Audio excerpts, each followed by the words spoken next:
तैयार है? स्टार्ट। वाद तथ्य। दिनांक 21/4/2007 को अपीलार्थी के पुत्र का विवाह समारोह संपन्न हो रहा था।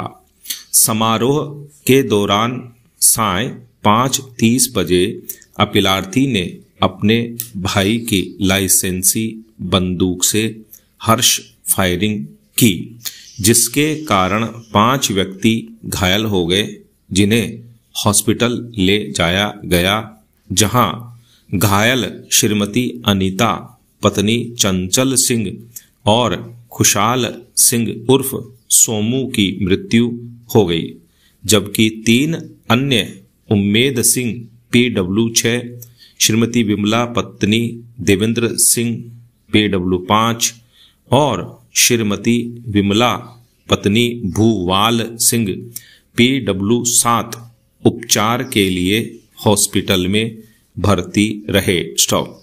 एक धर्म सिंह PW 3 की सूचना पर पुलिस स्टेशन कोतवाली बागेश्वर में प्रथम सूचना रिपोर्ट दर्ज की गई। स्टॉप।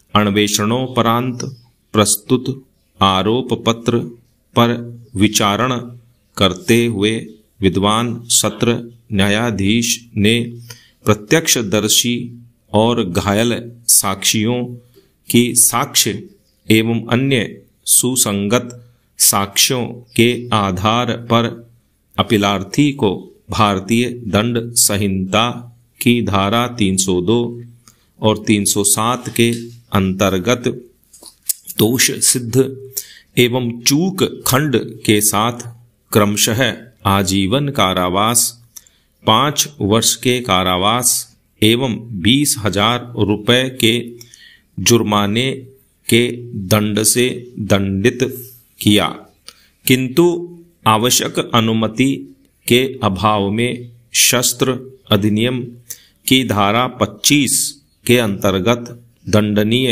अपराधों के लिए दोष मुक्त कर दिया। स्टॉपेरा।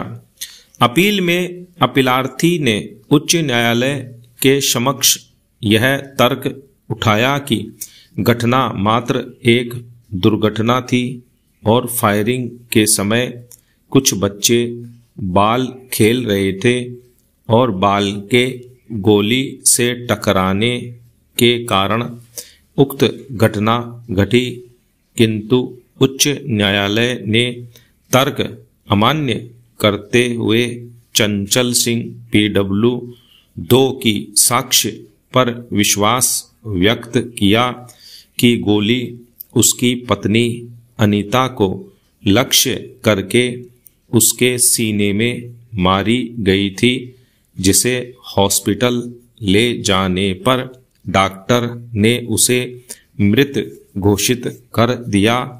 उच्च न्यायालय ने घायल और प्रत्यक्षदर्शी साक्षियों की साक्ष्यों पर निष्कर्षित किया कि फायरिंग की घटना कोई उपेक्षा या दुर्घटना नहीं थी।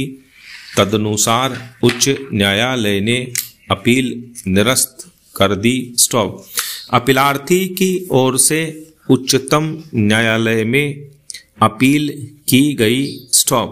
उच्चतम न्यायालय के समक्ष मुख्य विचारणीय प्रश्न था कि अपीलार्थी को दंडित करने का यह मामला भारतीय दंड संहिता की धारा 302 के अंतर्गत आएगा या 304 के अंतर्गत। स्टॉप। पैरा। निर्णय। 1.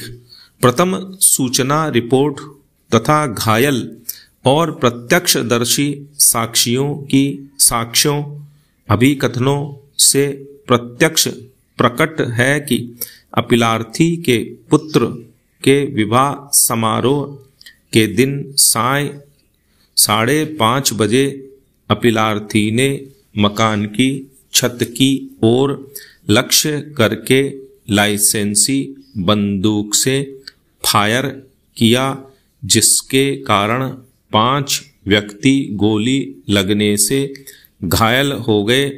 श्रीमती अनीता पत्नी चंचल सिंह और उसके पुत्र खुशाल सोनू को गंभीर चोट कारित हुई, जिसके परिणाम स्वरूप उनकी मृत्यु हो गई। दोनों मृतक विवाह समारोह में भाग लेने आए थे, जो सुझाव देता है कि उनकी अपीलार्थी के साथ कोई शत्रुता नहीं थी। प्रत्यक्षदर्शी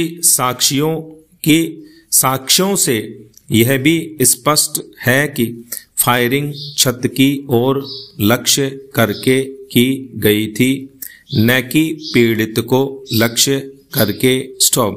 इसलिए यह निष्कर्षित करना कठिन है कि अपीलार्थी अनीता और खुशाल की हत्या करने का आशय रखता था। पैरा 2। अपीलार्थी का तर्क कि बच्चों के द्वारा खेले जा रहे बाल के प्रहार से गोली चल गई मान्य नहीं हो सकता, क्योंकि बंदूक से इस प्रकार गोली चल जाना स्वाभाविकतः संभव नहीं है। इसलिए उसका तर्क कि मामला भारतीय दंड संहिता की धारा 304 के अंतर्गत आता है, अस्वीकार किया जाता है। स्टॉप। पैरा 3। भारतीय दंड संहिता की धारा 299 और 300 उन परिस्थितियों का उल्लेख करती है जब कोई कृत्य किसी व्यक्ति की मृत्यु कारित कर देता है। यह कृत्य साशय हो सकता है, किंतु आशय के अभाव में कारित चोट इस प्रकृति की हो सकती है कि प्रकृति के सामान्य अनुक्रम में वह कृत्य कारित मृत्यु करने के लिए पर्याप्त हो। स्टॉप।